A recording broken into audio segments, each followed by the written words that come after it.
Now, you guys ready for your hairliner? Yes. That was poor shit. Are you guys ready for your hairliner? Hey, give it up for Mr. Mike Vander. Thank you. Oh my God, Bricky's Comedy Club. How the hell are we doing? Oh man, it's so great to be here. Thank you guys for coming out and supporting some live comedy. I appreciate Kevin for putting this show on, so give it up for Kevin and Bricky's Comedy Club one time. My name is Vander. A little bit about me. When I was a kid, I was terrified of taking pills. I was worried that I would choke and die. My mom, she would shame me for this. You see, I had a brother. He was 12 years older than me. He was also scared to take pills. So my mom would say, "You're going to turn out like your piece of shit older brother Sean, who's 20 and can't take a pill." So eventually, I overcame that fear by becoming addicted to taking pills. No, that's a real fact about my life. I'm an addict in recovery. Back in November, I actually celebrated 8 years clean from my opiate addiction. Thank you guys. I did. I went from pills and I graduated to heroin. Give it up for heroin. No, I did heroin for 2 years early on in my adulthood.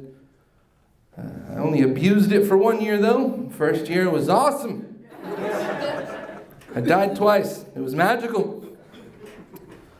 Oh man, addiction, as you can imagine, it takes a lot away from people. It took a lot away from my life. It ruined a lot of my relationships and ruined, my family members and all that. But I didn't quite take away everything. My love for music never went away. I know this is a comedy show, so I apologize in advance. But actually, I want to share with you guys a song that I wrote when I was in my opiate addiction, if that's all right with you guys.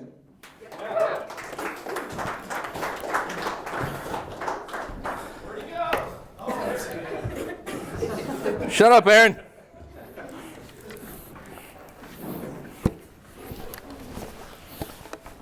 Again, this is a song I wrote when I was in my opiate addiction.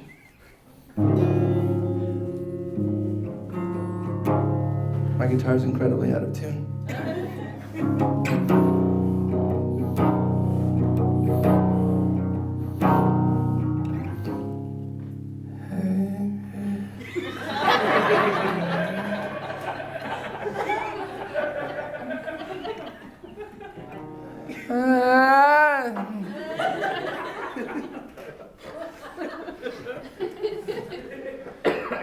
Hey Dad, can I borrow $80? That's the song.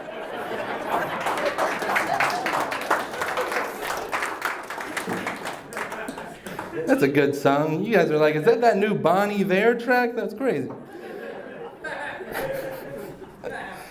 No, but addiction really it's all bad for the most part. It's negatively impacted everybody's life who's been an addict. If you have any family members or friends, you know that that's the case. But it did, however, indirectly, addiction actually got me a free 4-year full ride scholarship to the London Correctional Institution. Yeah, OH! I owe a lot of money to restitution and court costs. Now, I ended up, in my addiction, I committed 2 robberies. The state of Ohio, they charged me with aggravated robbery, which is weird, because I wasn't aggravated during the robbery. I was scared to death during the robbery. And not only that, but I only stole like $200, so I don't even think the victims were aggravated. Pretty sure they just felt sorry for me. Sir, you have a gun. Why are you crying? They ended up getting me on both of those charges. I ended up getting sentenced to 4 years in prison. I ended up doing all 4 of those years, and it was terrible. It was awful being away from my family and my friends for so long. But probably the most disappointing part of the 4 years I did in prison is that not once did anybody even try to fuck me. Now, I want to explain myself. I'm not saying that I wanted them to fuck me. I'm just saying that I wanted them to want to fuck me. You know what I mean? Just always thought I was a pretty handsome guy, you know? This was 50 pounds ago. I didn't have the beard. I would drop the soap on purpose. I would volunteer to pick up other people's soap. They didn't like that. It They were like, I think I'll just stay dirty, actually.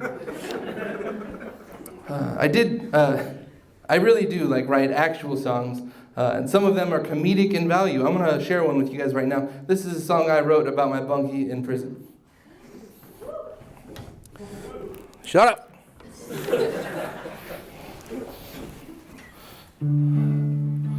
Woo-hoo.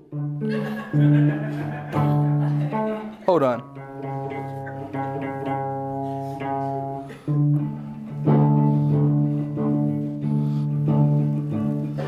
Sitting here in my dirty cell, my bunkie's cool, but he snores like hell and he's black. That doesn't really matter.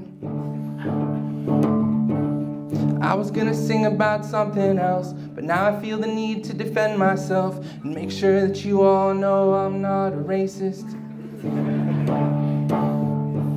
'Cause I hung out with so many black guys. See, the racist guys would just go down to the CO's desk with a deep frown, complaining that their bunkie is a black guy. But I would never do that fucking shit, 'cause I'm not racist, I swear to God. And if you say I am, that makes you racist. I should probably rewrite this song.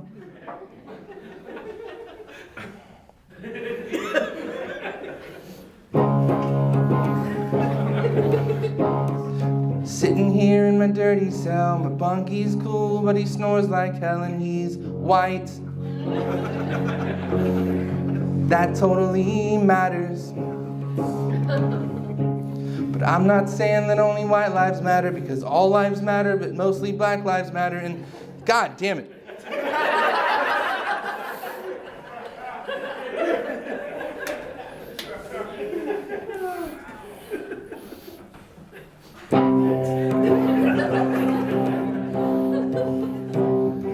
Sitting here in my dirty cell, my bunkie is cool, but he snores like hell and he's just a guy.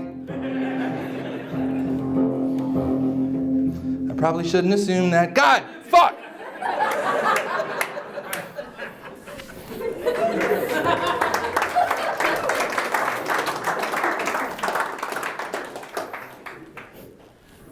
That was good, that was fun. So in prison, we had this saying, gay for the stay, straight at the gate. The stipulation is that if you stopped having sex with the other male inmates 2 weeks before you got out, you could continue to call yourself straight. I didn't make it the 2 weeks. Couldn't do it. Couldn't make it the 2 weeks because I can't fight. I have no street cred. But I could fuck my way out of those fights. Am I right? Gay sex. Oh, man. Yeah, I wrote that tag 2 hours ago. And tonight is where it dies. Oh, man. I remember my first day in prison. I was at the CRC, the Correctional Reception Center. That's where they send you first. That's where they're determining where you're going to serve the rest of your sentence. I remember on my first day, I sat down with my very first case manager. And I sat down at his desk. He was like, "You're Michael Vander. I see here 2 counts of aggravated robbery." I'm like, "Yeah, that's me." He was like, "What are these other 2 counts of murder?"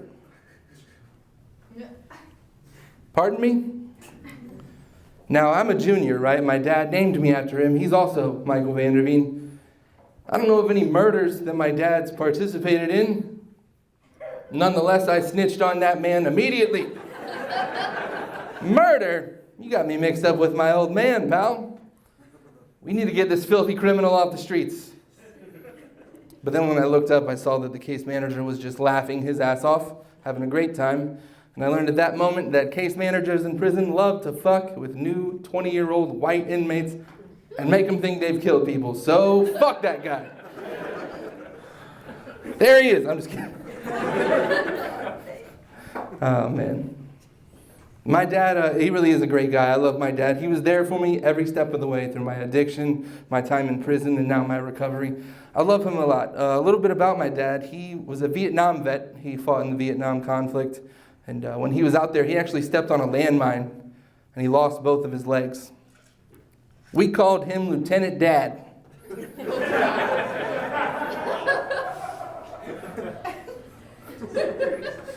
I swear, that's like the fourth Forrest Gump joke you guys have heard tonight. That's crazy. Man, growing up, I thought that was normal, though. I really did. I thought that everybody's dad didn't have legs. I'd be at the grocery store with my mom and see a guy with both of his legs and just think to myself, he must not be ready to have children yet. I don't know what it was that I thought. Maybe that they chopped your legs off and sculpted them into a newborn, and that's where babies came from. He was always weirdly optimistic about it, though. When I was growing up, he would always say to me, "Son, I'm grateful that I lost both my legs, because if I hadn't lost them, I never would have met your mom." As a boy, I'm like, wow, that's the most romantic shit I've ever heard in my life. I can't wait to get my legs blown off so I can meet my soulmate. But I grew up and I learned a little fact. I learned that my dad's sister, my Aunt Maryland, has been my mom's best friend forever. I'm like, Dad, you were going to meet Mom eventually anyway. You didn't have to lose both your legs, man. You don't have to keep lying to yourself, bro. Having legs is awesome. Man. As somebody in recovery, I am getting really, really sick and tired of people who claim that they're an addict, but with coffee. You guys know about these assholes? I'll give you a good idea of what an addict is. When I was in prison, the inmates, they would get high on Suboxone. Out here in the community, Suboxone is used to treat opiate withdrawals. In prison, we didn't need it for opiate withdrawals. We would just get high off of it. Now, the way you get it into prison is you go to your visit. There's a lady visiting you. She's got a tied-off balloon filled with Suboxone inside of her vagina. When the COs aren't looking, she hands it off to you and you swallow it. Passes through your digestive system. Eventually, you just shit it out back in the block. That's how drugs get into prison. One time, it did not successfully pass through this man's body. It exploded in his stomach. We're talking 40 Suboxone strips. A fraction of one Suboxone strip will get you very fucked up. This guy threw up all over the place. And there were other inmates that were paying this man $6 in commissary items to snort his throw up. Yeah. So I'd like you to ask yourself this question, coffee connoisseurs. If I barf up my venti cold brew onto the dirty floor, are you going to get on your hands and knees and sniff it up to get rid of your morning headache? No? Then go fuck yourself. You're probably not an addict. And I'm going to need that coffee back. Oh, man. It's been great being here, guys. I really do appreciate you. Right now, I don't know how to put it. I'm hungry right now. If you can see me, you're not surprised that I've said this. If you're blind, maybe I'll do a bit that requires some physical movement. You can hear how out of breath I get. And if you're deaf, you can fucking see me, so. A couple weeks ago, my wife and I were snuggling in bed. She was the big spoon. That's how I like it. And she's got her acrylic nails. She was giving me some back scratches. That's my favorite thing of all time.